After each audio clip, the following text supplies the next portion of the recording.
সকলকে জয় যিশু। খ্রিস্টতে প্রিয় ভাই ও বোনেরা, আজকের বিষয়টি হলো ঈশ্বর কেন অপেক্ষা করান। আসুন আমরা বাইবেল থেকে একটি পদ দেখে নিই, যেটি নেওয়া হয়েছে দ্বিতীয় পিতর তার 3 অধ্যায় 8 পদ। সেখানে এইরূপ বলা হয়েছে, হে প্রিয়তমেরা, তোমরা এই একটি কথা ভুলিয়া যেও না, ঈশ্বরের একদিন 600 বছরের সমান। আমেন। ভূমিকা, অপেক্ষার যন্ত্রণা। খ্রিস্টতে প্রিয় ভাই ও বোনেরা, সবচেয়ে কঠিন প্রার্থনাগুলির মধ্যে একটি হলো, প্রভু আর কতদিন। এক, চাকরির জন্য প্রার্থনা করছেন কিন্তু উত্তর নেই। রোগ নিরাময়ের জন্য কাঁদছেন কিন্তু পরিস্থিতি একই। সম্পর্ক পুনরুদ্ধারের জন্য আপনি অপেক্ষা করছেন কিন্তু মাস পেরিয়ে বছর চলে যাচ্ছে। আপনারা কি কখনো ভেবে দেখেছেন ঈশ্বর কি আপনার প্রার্থনা শুনছেন? তিনি কি আছেন? আসুন আজ আমরা সেই প্রশ্নের উত্তর খুঁজব। আমরা বাইবেলে কিছু ক্যারেক্টার দেখতে পাই যারা অপেক্ষার মহানায়ক। প্রথম, আব্রাহাম। 25 বছরের অপেক্ষা। ঈশ্বর আব্রাহামকে প্রতিশ্রুতি দিলেন তার একটি পুত্র সন্তান হবে। তার বয়স তখন 75 বছর আর তার পুত্র হলো 100 বছর বয়সে। সেই 25 বছরের অপেক্ষা। রোমিও তার 4 অধ্যায় 19 থেকে 21 পদ, সেখানে বলা হয়েছে, বিশ্বাসের দুর্বলতায় সে নত হইল না, কিন্তু প্রতিজ্ঞাকারীকে বিশ্বাস্য বলিয়া জানিয়াছিল। অপেক্ষার সময় আব্রাহামের বিশ্বাস দুর্বল নয়, বরং শক্তিশালী হয়েছিল। 2, যোসেফ। 13 বছরের অপেক্ষা। যোসেফ স্বপ্ন পেল 17 বছর বয়সে, আর যোসেফ ক্ষমতায় এলো 30 বছর বয়সে। মাঝখানে কি ছিল? কূপে নিক্ষেপ, কৃতদাস হিসাবে বিক্রি, মিথ্যে অভিযোগে কারাগার। আদি পুস্তক তার 39 অধ্যায় 21 পদ, সেখানে এরূপ বলা হয়েছে, কিন্তু ঈশ্বর যোসেফের সঙ্গে ছিলেন। আমেন। অপেক্ষার প্রতিটা মুহূর্তে ঈশ্বর যোসেফকে প্রস্তুত করছিলেন। 3, দাউদ। 15 বছরের অপেক্ষা।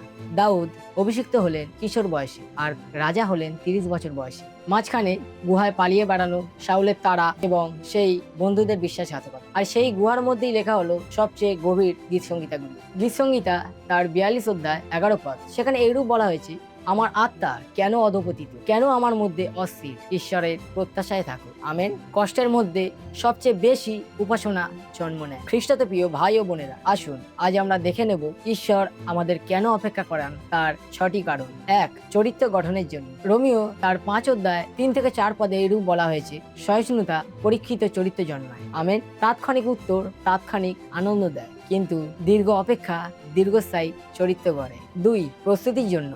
যোসেফ যদি সরাসরি সিংহাসনে বসতেন, তিনি কি সঠিক রাজা হতে পারতেন? তার কারাগারে বন্দী তাকে ক্ষমাশীল ও জ্ঞানী করে তুলেছিলেন। তোমার স্বপ্ন যত বড়, প্রস্তুতি তত দীর্ঘ। যাকব তার 1 অধ্যায় 3 পদ, সেখানে এরূপ বলা হয়েছে, তোমার বিশ্বাসের পরীক্ষা তোমার ধৈর্য উৎপন্ন করে। আমেন। সোনা আগুনে পরিশুদ্ধ হয়, আর বিশ্বাস অপেক্ষায় পরিশুদ্ধ হয়। 4, নির্ভরতা শেখানোর জন্য। আমরা সহজ সময় নিজের উপর নির্ভর করি, কিন্তু আমাদের কঠিন সময় আমরা ঈশ্বরের উপর নির্ভর করতে শিখি। ফিলিপিও তার 4 অধ্যায় 12 পদ, সেখানে এরূপ বলা হয়েছে, আমি দিন হইতে জানি, প্রাচুর্যে থাকিতে জানি। আমেন।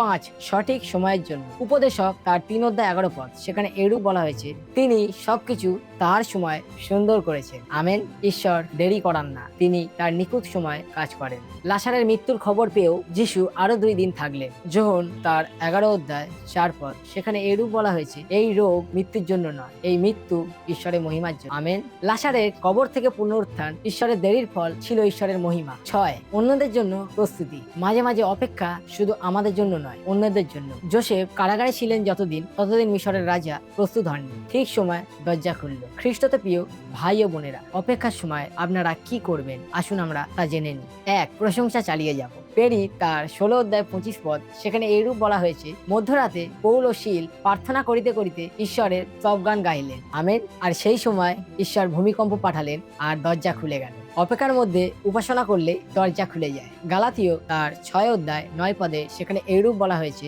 অতএব নিস্তেজ হইও না, প্রতিদানকালে তোমরা শস্য কাটিবে, যদি অবসন্ন না হও। আমেন। 3, বর্তমানে বিশ্বাস্ত থাকো। যোসেফ কারাগারেও সৎ থেকেছে, দাউদ সেই গুহার মধ্যেও ঈশ্বরের প্রশংসা করেছেন। আমরা যদি ছোট জায়গায় বিশ্বাস্ত থাকি ঈশ্বরের উপর, ঈশ্বর আমাদের অনেক বড় জায়গা দেন। খ্রিস্টতে প্রিয় ভাই ও বোনেরা, আমি একটি গল্প বলছি। একজন কৃষক একটি প্রজাপতির গুটি দেখলেন। তিনি দেখলেন গুটির মধ্যে থেকে প্রজাপতি বার হতে পারছে না, কষ্ট পাচ্ছে। তখন সেই কৃষক তার দয়াময় হাত সেই প্রজাপতির দিকে বাড়িয়ে দেয় এবং কাঁচির দ্বারা সেই গুটি কেটে দেয়। প্রজাপতি বের হলো, কিন্তু সে উঠতে পারলো না, তার ডানা দুর্বল, কারণ তার সেই সংগ্রামটাই তার ডানায় শক্তি দিত। খ্রিস্টতে প্রিয় ভাই ও বোনেরা, তাই আমি এই একটি কথা বলতে চাই, ঈশ্বর যখন আপনাকে অপেক্ষা করাচ্ছেন, আপনার ডানা শক্তিশালী করছেন। জয় যিশু। আমরা আমাদের জীবনে কিভাবে ব্যবহার করব। আসুন আমরা তা জেনে নিই। একটি অপেক্ষার ডায়েরি রাখুন। ঈশ্বর আপনার অপেক্ষার সময় আপনার জীবনে কি কার্য করেছে সেখানে লিখুন। 2, প্রতিদিন কৃতজ্ঞতার প্রার্থনা করুন। উত্তর না পেলেও কৃতজ্ঞ থাকুন, কারণ ঈশ্বর কাজ করছে। 3, অপেক্ষার সময় সেবা করুন। নিজের অপেক্ষার সময় অন্যের জন্য কাজ করুন। আজ যদি আপনি দীর্ঘ অপেক্ষায় আছেন, আপনি হতাশ, আপনি ক্লান্ত, আপনি ভেঙে পড়েছেন, ঈশ্বর বলছেন, আমি তোমাকে জানি, আমি তোমার সকল পরিকল্পনা জানি, হাল ছেড়ো না। আব্রাহামের ঈশ্বর এখনো একই, তিনি অপেক্ষা করাতে পারেন কিন্তু ব্যর্থ হন না। ঈশ্বর আপন বাক্যে আপনাদের সকলকে আশীর্বাদ করুন। জয় যিশু।